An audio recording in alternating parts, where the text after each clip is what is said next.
This is not just an attack on women's fundamental freedoms. It is an attack on the very foundation of our public health system. Those who would attack this process and the ability of the FDA to make these decisions ought to look in their own medicine cabinets to figure out where they're prepared to say that those medications that they need to alleviate suffering and to prolong the quality of life should no longer be available to them. Vice President Kamala Harris speaking this morning ahead of a major decision expected any moment now out of Texas, where one Trump-appointed judge will rule on whether to ban the abortion pill, mifepristone, nationwide, meaning in every state, no matter red or blue, and upending the lives of millions of women.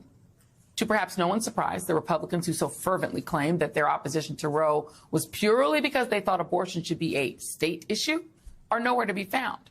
Because this has always been their goal. It's been their goal all along. They want a national abortion ban. And this ruling could bring them one giant step closer to getting it, as mifepristone accounts for more than half of all abortions in the country. It also comes as state lawmakers are actively working to create laws that would criminally punish anyone who gets an abortion. In just the past 2 weeks, Republican state representatives in Kentucky and Alabama introduced legislation that would classify abortion as homicide and allow people seeking abortions to be charged with murder. While a similar bill just introduced in the South Carolina State House would also put the death penalty on the table as punishment.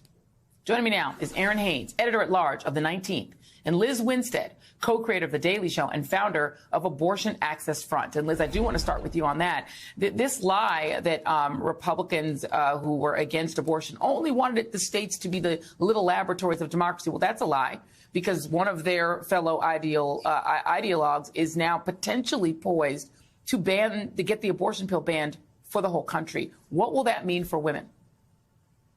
Well, it can mean many things because, I mean, it's sort of like it's bad and it's worse. There's no way that I believe that this judge is ever going to just say, oh, this is a frivolous case. It either means that the access to the care goes back only to be administered by clinics. And we all know that clinics just don't really exist anymore, making those barriers to access this care terrible.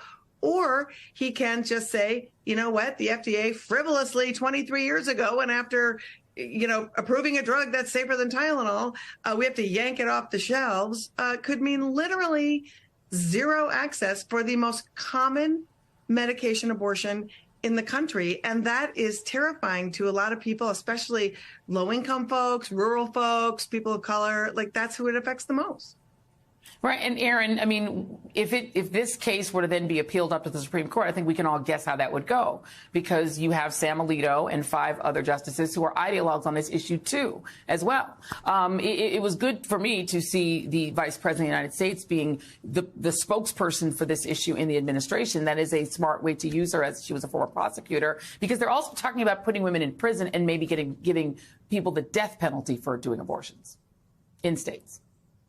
Right, Joy. And I think this is why you again see her taking the lead, as she has been for the administration on this issue, because of her many identities, as a Black woman, Black women leading on the conversation around reproductive rights, also as a prosecutor, as this heads into the legal realm. And we continue to see the real life implications of a post-Dobbs reality that are happening in real time.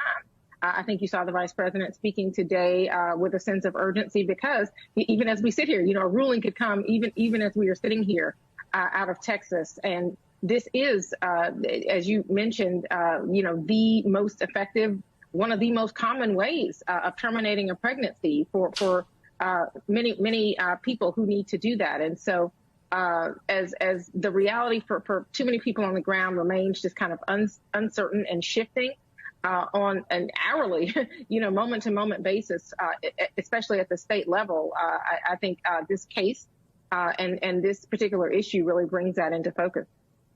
And it's interesting, Liz, go ahead.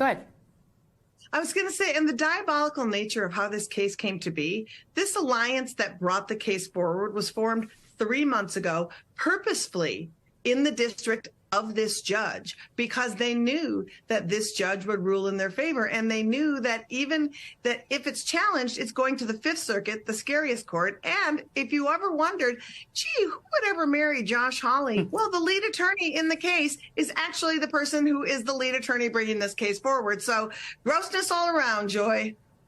Yeah. I mean, and the thing is, this is playing out in states already simultaneously. So in Wisconsin, you have this state Supreme Court race, Aaron, that is critical to, believed to be critical to the continued existence of abortion rights. In that state, you have states like Georgia that already have draconian abortion bans where there really hasn't been much of an electoral pushback. People have not paid the price for doing it. The thing is not playing out in a clean way. No, it's not. And you mentioned that Wisconsin Supreme Court race. I mean, that is probably one of the most closely watched races in the country this year because of the potential implications. You just had the candidates for that race narrowed down just this week.